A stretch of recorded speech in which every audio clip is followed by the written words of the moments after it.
The following is a Comfortably Zoned Radio Network production. I am back, and you are comfortably zoned with me, the Zig-Zag Man, in Alameda, California, right across the bay from San Francisco, in the northern part of a great state, California. And I have a former Bostonian who's living in California with me, my friend, my fellow podcaster, Jerry Feitelberg. How are you, sir? I'm doing great. I also maintain a residence in Alameda where the weather is much better than downtown San Francisco. It's always a bit warmer, and you don't have to bundle up. But today we were traveling back from the village of Mendocino, about 150 miles northwest of the city of San Francisco, where the temperature this morning was 59 degrees. We traveled through Anderson Valley, the little village of Boonville, where the temperature was 100 degrees, and we ended up back where the temperature now is 69 degrees. Very comfortable. That is California, and we're not talking about a 17-hour drive. No, it's about a 45-minute drive on a very windy road from Mendocino to Boonville, and it's shot up. It can't be more than 30 or 40 miles, and it's shot up from 60 to 100 degrees, a 40-degree difference. Well, this is a state where you can go to the beach and then go skiing on the same day. Yeah, in the winter, sure. It's pretty cool to live in California. Jerry, I want some you do a baseball blog, a baseball podcast on the Oakland A's, and I get to share your knowledge about other things, but it's transcendental. You were the pharmacist for the A's for a while in the 90s. Yep. And you have great stories to tell about that. You have a great insight. You're a journalist now, and you cover the A's, and it's all tremendous. And but I know you on a personal level, and you're deeper than just baseball. And I want your reaction to someone. I don't know if you're a liberal or conservative. You seem to be if it weren't for Trump, I mean, you'd just be a middle of the road kind of person. Trump changes middle of the road to being radical the other way, just to disagree with him. I want your take, if you will, to excuse the Jim Rome expression, as to what in the heck is going on in this here world. You're damn near 80. You're in late 70s. Am I correct? Yep. Correct. Have you ever seen you're a well-educated person from Boston. You moved to California. You've seen both coasts, and you've seen decades of good, bad, and ugly in this country. Yeah, I've lived in... Have you ever seen it at this point where the president can very, very well be indicted, convicted, impeached for treason? Never. Never. This what's going on now is a bad nightmare for the country, in my humble opinion. I grew up in Boston, which is a very liberal city. When I lived in L.A., on the west side of Los Angeles, also very liberal. You went out and I lived out in the San Fernando Valley, and it was a mix of conservative and liberalism. And then when we moved to the Bay Area is one of the most liberal, probably the most liberal place in the country. Now, you brought up, I believe in capitalism. I believe in hard work. I believe in solving your own problems. I believe that you don't have to go to government to solve your problems. However, I do believe that we as a wealthy country have a duty, an obligation to make sure that the least of us, the poor, the disabled, the elderly, are covered and they have Medicaid programs, Medi-Cal, Medicaid, Medicare programs that help these people get medical treatment. One thing we all have in common, we're all going to get sick at some point in our life. And if you don't have medical coverage, you don't have insurance, you don't have money, you're going to end up costing the system more because all you have to do is go to the emergency room and say, I don't have any money to pay and you have to treat me, and they have to treat you. So. Oh, I didn't know that. Yes, but anyway, I believe they'll instantly put you on Medi-Cal under certain circumstances. If you really, in truth, don't have any money, Medi-Cal will pay for you.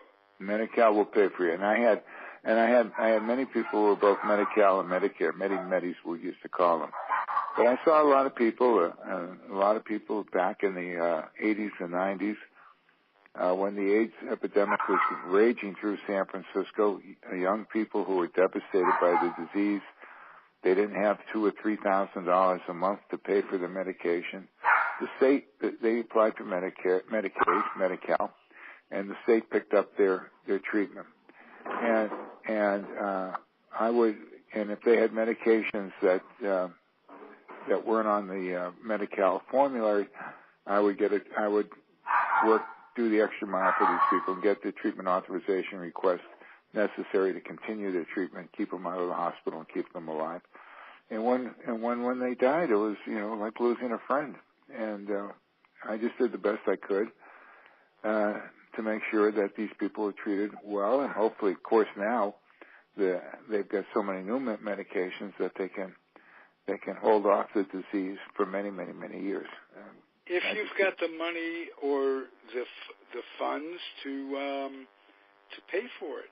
That's right. If you have, and a lot of the guys, a lot of these people who do come down with it, if they're working for a company, they get laid off or they don't get medical coverage, it's a death sentence.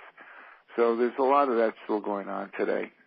But I hope that the thing is that I believe the more education we have, the more enlightened we become, the more tolerant we become, and we become more sensitive to the needs of the people, all the people, not just the rich, not just the poor, but everybody, the middle class, the poor, the rich. And we can be a better society than what's going on in Washington right now. We have a president who on Monday was a disgrace, an absolute disgrace to this country when he chose the Russian presidents over his own national intelligence teams, the CIA, the FBI, the NSA, all of them. He dumped them under the bus. And then on Tuesday, Mike Pence and Mike Pompeo wrote that statement for him that he didn't want to read, but he had to read, and he came up with this ludicrous statement. I meant to say wouldn't instead of would. And I believe he meant every word he said on Monday. And then on Wednesday, he threw him back under the bus. Pence backed him up on Monday. Before the backlash, Pence backed up what he did at Helsinki on Monday. Yeah. So I read somewhere where that if they impeach a president for treason, then the vice president is automatically impeached. Oh, really? Oh, okay. I didn't know that. That's very interesting. I don't know that for sure. Somebody reacted to it as if it wasn't true, but said that if they're going to impeach Trump for treason, Pence is joined at the hip. He's been with him. Okay, well, that's an interesting thing to put out on the Internet tomorrow on the social media. Pose that question on the Internet, and someone will know, or someone will find out. That would be interesting. But if both of them are impeached and convicted, then the presidency goes to the Speaker of the House, which in this case would be Paul Ryan. That'd be cool at this point. I don't Okay. think Ryan is as, first of all, he's not as cuckoo as Trump, and he's not as well calculating a woman hater, horrible human being as Pence wants to go back to the days of the wire hanger for women. Yes. Pence would be very happy living in the 16th century. But, we're reading the Bible and saying that the world is 6,000 years old, period. When the evidence is conclusive that there was life on this planet hundreds of millions of years ago. It wasn't created 6,000 years ago. And so there's an evolutionary process that's going on that goes on every day. And these people choose to ignore it. And they say, well, the Bible says so. Well, if you haven't evolved enough to believe in evolution, you're in a bad spot. It's like which came first, the chicken or the egg. Those who don't believe in evolution simply haven't evolved enough. Yeah. Look at it that way. Yeah, well, it's too bad choices. The problem that you have right now, if Trump is impeached, and he goes to trial in the Senate, they need 67 votes to convict him and remove him from office. The Democrats would need to sweep. I mean, they would have to literally have 2/3 of the Senate. That's not going to happen. It's just not going to happen. They might get 52, 53 seats. Well, look at all the Republicans who have reacted to Helsinki. Folks like what's his name? Well, you got John McCain. You got Lindsey Graham, Bob Corker, Jeff Flake. Flake and Corker are leaving the Senate, and they can speak out. But a lot of these guys have to go through the primary process in September, and they don't want to get primaried out by the ultra-right wing who'll put someone up like the Tea Party did in 2010. They got their candidates elected. So they have to play the party line to get the nomination. Excuse me, is the Secretary of State Sessions? What is his title? No, Sessions is the Attorney General. Oh, okay. Scared Mike Pompeo is Secretary of State. One thought that it might be Sessions that takes over as president. And no. I will have to go to frickin' Canada. That's not going to happen. Well, we have to see how this plays out. So far, they've indicted 25 Russians. They've got 3 or 4 people who have confessed to dealing with the Russians. They've got guys who pled guilty. They got Manafort going on trial. They've got Michael Cohen going on trial. It's all going to come out. Yeah, it's coming out. But then what? I haven't seen the outrage that was on the news Tuesday morning, and this is Thursday, and it seems to be dying down. A lot of people are thinking that the more outrageous he becomes, that's the new normal, and we're getting used to it. We're not getting outraged and pissed. But what the Democrats and the independents have to do come November 6th is go to the ballot box and vote. A lot of people say they're going to go, and then they don't go. And so it's up to the people. If they want to make change, they're the ones that have to do it. The Congress is not going to do it. The judiciary is not going to do it. It's up to the people to do it. You, me, your listeners, anybody that reads anything on the internet that can make a vote, that can vote. All these people will be necessary to make the change.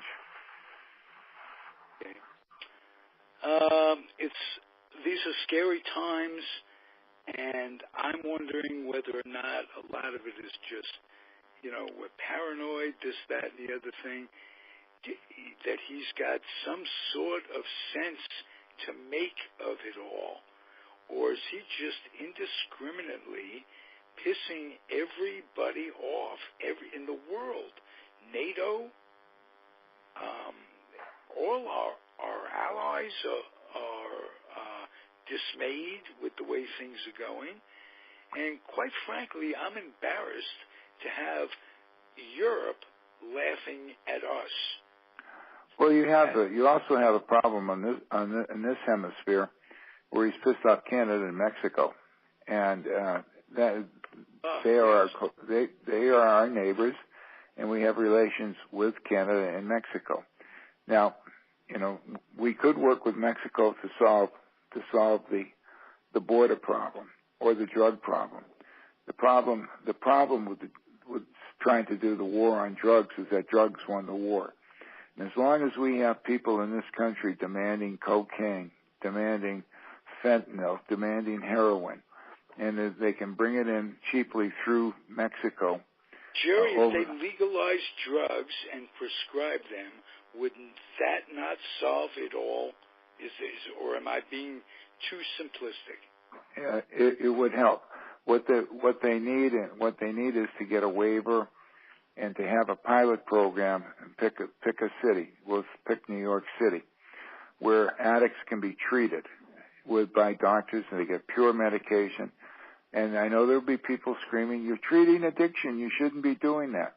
Well, it's better to treat addiction and wean people off than not to treat them, because these people, as the cost of drugs go up, they knock down your grandmother, they knock down your aunt, your mother, your sister, grab purses, they hold up places, they kill people to get money to buy the drugs. Now, may I ask you if methadone isn't that just that program in California? Methadone is a drug that they use to get people off of the hard drugs, heroin. Okay, is that not enforced all over the country? Well, you can do it all over the country right now. They do have methadone treatment places all over the country. A lot of people does it not work?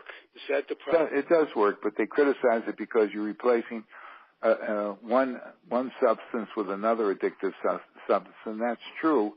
But it's easier to wean off methadone than it is to wean off heroin or whatever, and stop the patient from going back and after being off for a while, going back and starting all over again. And there are good people who get hooked on these stuff. If you have a lot of back pain, you go to the doctor and he gives you an opioid prescription like OxyContin, and it relieves the pain, and over time you don't get better, but you keep taking it, and then you build a tolerance, and then you need more and more and more, and you become addicted. Yeah, it happened to one of our friends, and he had to use he was on the methadone program to get off the addiction to OxyContin. Oh, so really? It does work. It does work. We had two friends that actually had that happen. So it does. And now they're coming out with very restricted opioid prescription laws, which are going to penalize the people who need it and they can't get it. It's an overreaction to it. But yes, I would like to try. I spoke many years ago when Elihu Harris was the mayor of Oakland, when he was in the assembly. I talked to him, and then when he became mayor of Oakland, I discussed it with him many times about getting a pilot program, and he said he could never get a waiver, could never get the waiver to do it. He'd love to do it and see how it goes. But where would the waiver come from? You have to get it from the feds. You have to get it from the federal government. So these are some of the things that you have to deal with. And again, you've got people, if the Democrats propose it, the Republicans are going to oppose it. So if the Democrats are in and they can do it, you might have a chance of doing it. But it costs money. You've been around for a while. Is there a little bit of stop the line, change the labels on Election Day?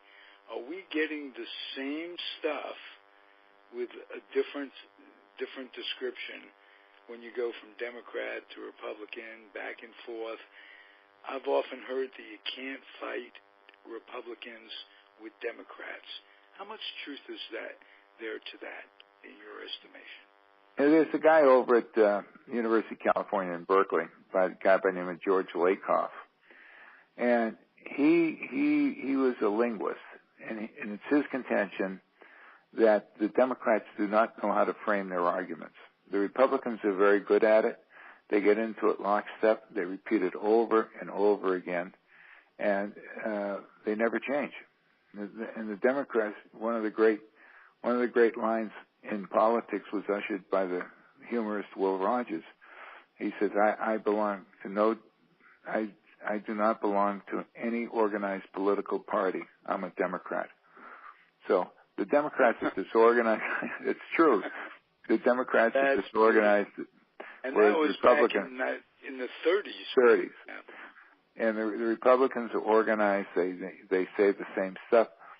They send out bullet points to all the people. They get places like Sinclair Broadcasting, where they have news anchors reading what they want to say. So they've taken it. They got Fox News, which is nothing more than a propaganda organ for the Republican Party. So it's very, very difficult to see through some of these things. Conversely, when you watch MSNBC, you get a more liberal slant, or CNN, but they're trying to be even-handed, a little more even-handed. But to the Republicans, they're not buying it. They think it's fake news. Wow. Yeah. So, but the Republicans do frame their arguments better. Are the arguments good? No. We're seeing what's happened. The Republicans are putting more and more money into the pockets of the people who don't need it, i.e. the rich. They got you meet a lot of people. Do you find that the Trumpites, though their supporters, Trump supporters, are less likely to say, he's screwing up, I was wrong, I'd never vote for that guy again?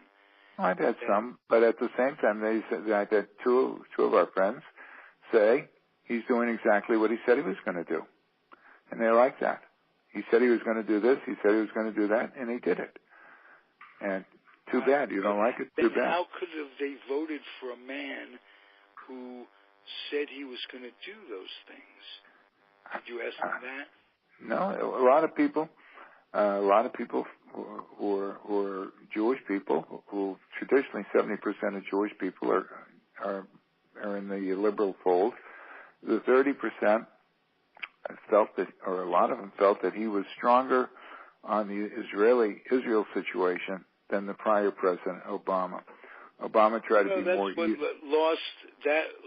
Bernie being soft on Israel lost him the New York debates, and ultimately, with a little help from Deborah Wasserman Schultz, he lost. What she did by stacking the deck against Bernie and having the DNC. Well, he never would have lost. He never would have lost to that man. He had no baggage. Trump could not have said the things that he said about her to him under any circumstances. He would have had to come right out and say, he's a Jaime, vote for me. Yeah, but at the same time, don't we want to have a society where everybody is taught to solve their own problems, and if things get tough for you, you dig in, work a little harder. Just, a lot of people who work 40 hours. As long as there's a way to identify those who can't simply dig in and work a little harder. And we all know that there are a myriad of those folks who need help. The first week the man is in office, he eliminates Meals on Wheels. Yeah, that was a terrible thing. And you got to remember that a lot of people pay for those things. They pay for the meals. They get them at a discounted price, but they pay for them. And when you get to a certain age and you can't drive and you're not able to walk around and go shopping and cook for yourself, Meals on Wheels is a godsend. It is. You can be. It's a sliding scale. If you can't afford to pay for them, they'll feed you. How could a man eliminate something that helps the infirm, can't drive, the elderly, we're getting there, that sort of thing? Yeah, but probably because they didn't vote for him. But which comes first? Why would you vote for a man with that ideology? He's doing exactly what he said he would do. So I voted for him. He stood up there and calls Pocahontas to Elizabeth Warren. He's got a disabled journalist, and he makes fun of the disabled journalist. And here's a man who didn't show his income tax.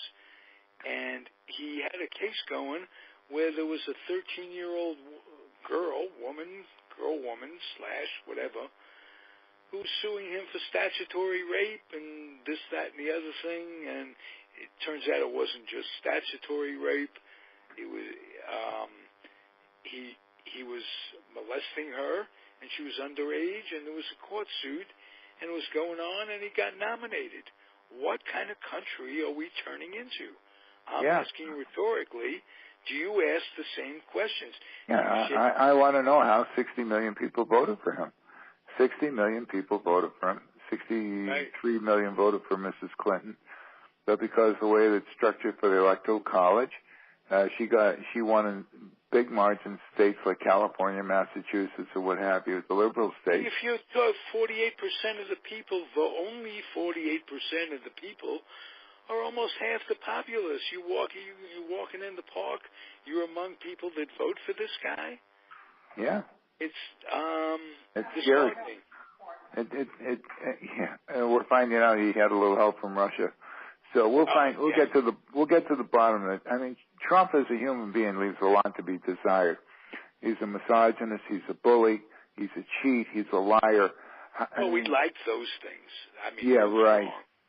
Right. Walked in too many video games, I think. But let's vote for this guy because he's all of those things, and he didn't hide it. It wasn't like these secrets are coming out now. Everything we know about him, we knew before the election. Right, but if you're running against him, or if you oppose him, he denigrates you. He calls you names like Pocahontas. What he said about John McCain, he says, I like guys who don't get shot down. Trump never served in the military. My dear Isla went to Hanoi and saw the Hanoi Hilton and couldn't believe what he went through. And that was just looking at it and what they were literally in these wooden cages in 100-degree heat and 98% humidity. Isla? They would shackle their feet on the upside of a sloped cell. So they would be laying with their head below their feet, and the blood would be rushing to their head. And they would keep them like that for hours. Yeah, McCain was tortured for 5 years, and he survived, and he never gave away any of his fellow inmates or people, fellow Americans. So, John McCain is a hero, and Meghan McCain has every right to hate Donald Trump. And what he did with that immigrant, the Khan family, who's lost a son fighting for this country, was an abomination. And what he did with the separating children from their parents at the border. That's the all-time topper. He is growing, literally breeding himself. He's breeding a bunch of kids who are going to have early memories of being in these cages. They're not quite as bad as the Hilton, the Hanoi Hilton. But they're bad enough. Bad enough. They're separated from their parents as well, and they're bad enough. There are no books. There are nobody there teaching it. These are kids, human beings. They're going to grow up with a hatred. You'd think there's terrorism now going on. Wow.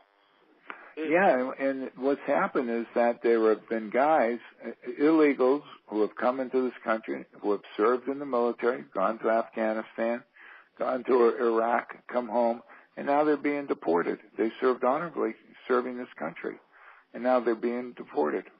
Why? And why is he eliminating the CHIP program, the Children's Health Improvement Plan, Children's Health? How much are they going to save?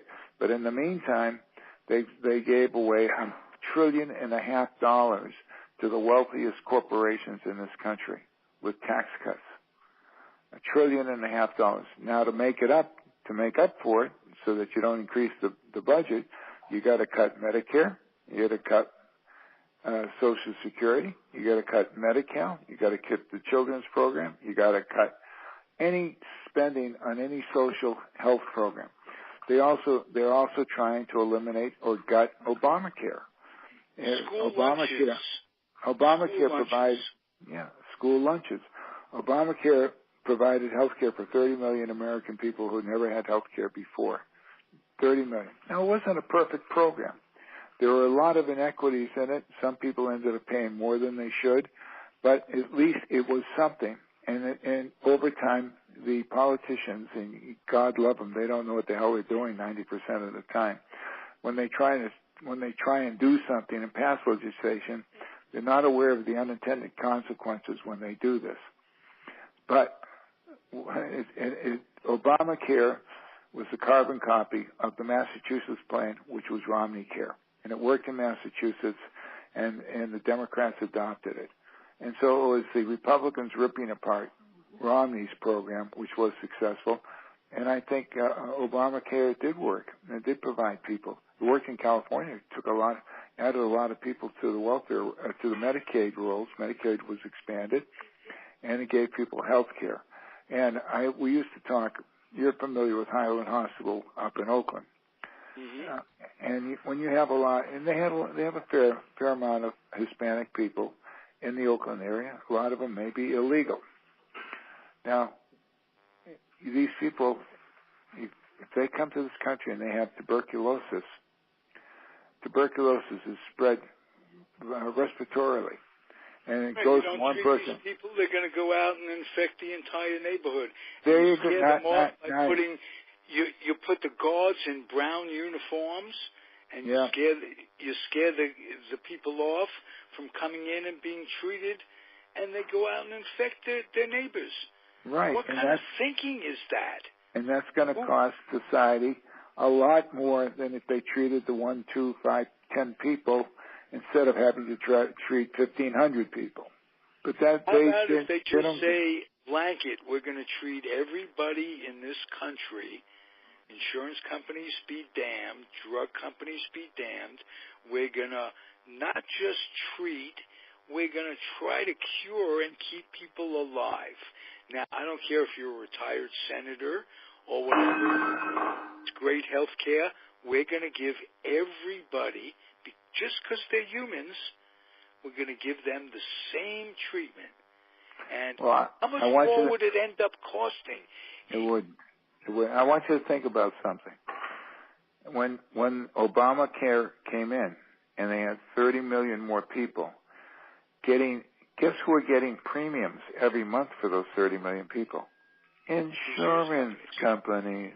Right. The reason they didn't want it, and the reason they had the mandate, is so that the insurance companies wouldn't cherry pick and say, "Oh, we only want the healthy people. The sick people, you're on your own." And the insurance companies are the ones that make the decision whether or not the insurance company should pay the claims and how much of the claims they pay. So it isn't something where you go into a fair thing. They unilaterally make the decisions on claims. Oh, yeah. Yeah. And they have drug formula. You have drug formularies where people are have restricted. My late wife worked for Cigna, and she overheard the director, the medical director, and doctor was calling up, complaining that his patient who had a heart condition, he had stabilized him on this medication, and the plan was refusing to pay for the medication. And the doctor said, the medical director said to the doctor, "Look at it this way. They're taking money out of your pocket." And the doctor yelled back at him and said, "I don't care. It's my patient. I want him to survive." So this is the way they think. They're taking, by restricting drugs, or you're only using certain drugs, not life-saving drugs when they have to, and they're only interested in making money for their stockholders. That's their business. They're in business to make money. And people do not know how to challenge. My wife did a 2-minute piece on KQED radio. I have the tape at home. And I gave her 3 key words, or three key things to say about the insurance companies. This is how they operate. They deny, they delay, and they don't pay. And they throw everything into the round file. And so doctors get frustrated. They're not getting their bills paid. Patients get frustrated. The doctors are pressing them for money. And they're sitting on the money because they were making money, having the money in the bank. And they would measure, when interest rates were a little higher, they could measure in increments how much money they were making on a 24-hour basis.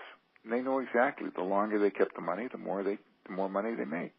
So well, they keep it in their bank, and You got it. Deny, delay, don't pay. Yeah. And that's their mantra. So, are you going to vote for me for governor? I would if I could. They allow an ex-con like me? Oh, never mind. I'm not an ex-con. I'm only kidding. But I would vote for you, Jerry. You got it all together. As a matter of fact, I forgot to tell our listeners, you are Pharmacist of the Year in the state of California in 1995. Yes, and I received the award for my efforts in leading, working with Fred Mayer in Sausalito, and a public interest attorney, Lynn Carmen, who unfortunately passed away last year, and the late Joe Aliotto. We, the four of us, filed suit in 1993 against the manufacturers for the multi-tiered discriminatory price schemes that they had. And they were giving tremendous drug companies. This is drug companies. They were giving tremendous price breaks to for-profit mail-order pharmacies, for-profit entities that were what they call closed door, that control a formulary, and then shifting the cost to the other pharmacies not involved. And then they were bidding for our business, not working for the same money that we were getting, but they would take, and I'll give you an example. Let's say a drug costs $100, and they were selling it because these guys were quote saying they were going to give the manufacturer market share. And what they would do is they would get a prescription for the drug, and then they would call the doctors and they would come up with a song and dance. Well, doctor, this drug is very high, very expensive. We have this other drug that does the same thing and is less expensive. And it was a song and dance because they were getting huge discounts on the drug that they were saying was less. And what they did is they didn't charge. Let's say they paid $10 for it. We're paying $100. They didn't charge $10 plus a fee. They priced it slightly below what we were doing. So they priced it at $90 and to get the fee. We're pricing it at $100, and they're saying, "Look, we're saving you money." And they're pocketing $80, and we're making whatever it is, $5 or $10. They're pocketing $80. That was their scheme, and we said this is wrong, and we filed suit in 1993, and 70 lawsuits around the country followed. It was rolled into one suit in the Chicago court in Chicago, Illinois, federal court in Chicago, Illinois. And when that happened, it became a class action. And there's only one client in a class action, and that's the class. We were pushed aside, yet we did have representation. In order to become lead counsel on this case, the lawyers had to pay $100,000 to become a lead counsel, and there were 4 of them. To become an associate on the case, you had to pay $25,000. So our guys paid $25,000. We had representation. Even that, in I think it was 1998, the class action guys from Chicago came to a meeting with us in San Francisco, and they said, "We have a settlement coming. It's going to be announced in the Wall Street Journal in a couple of days. We want you to support us." When we read it, we couldn't support it, and we went to Chicago. And it was like a scene out of a movie where Fred Mayer, myself, and Julian Potashnik from Oakland, we went there and we told the judge why he shouldn't approve it. And the judge, in his wisdom, said, we showed the judge that we could act in the same or similar manner as these big companies were doing. And the judge said, well, if you can do it in the same or similar manner, it's a deal. And he did not approve the settlement.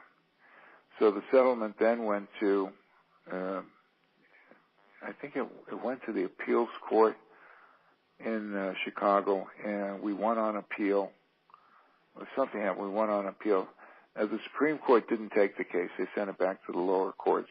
But the end result is that we, as a result of our actions, we got $725 million It was the largest private settlement in private antitrust history, non-governmental antitrust history. $725 million for 40,000 pharmacies across this country. And that included the chains, Walgreens, Longs, CVS. They all got a piece of the action. And the average pharmacy got out $13,000 as a result. It didn't help them stay in business, but it was something.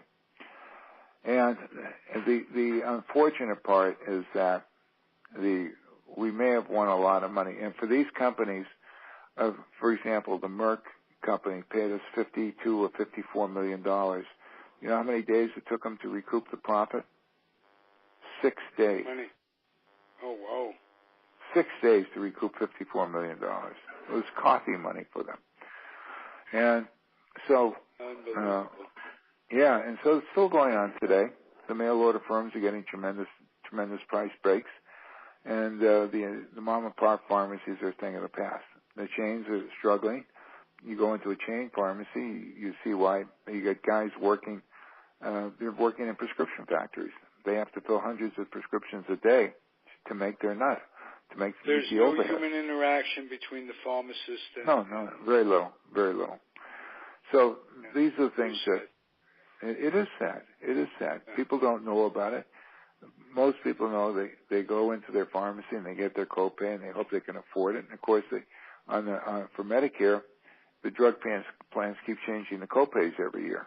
And then they used to have generic and brand. Now they got five tiers of drugs, 5 tiers.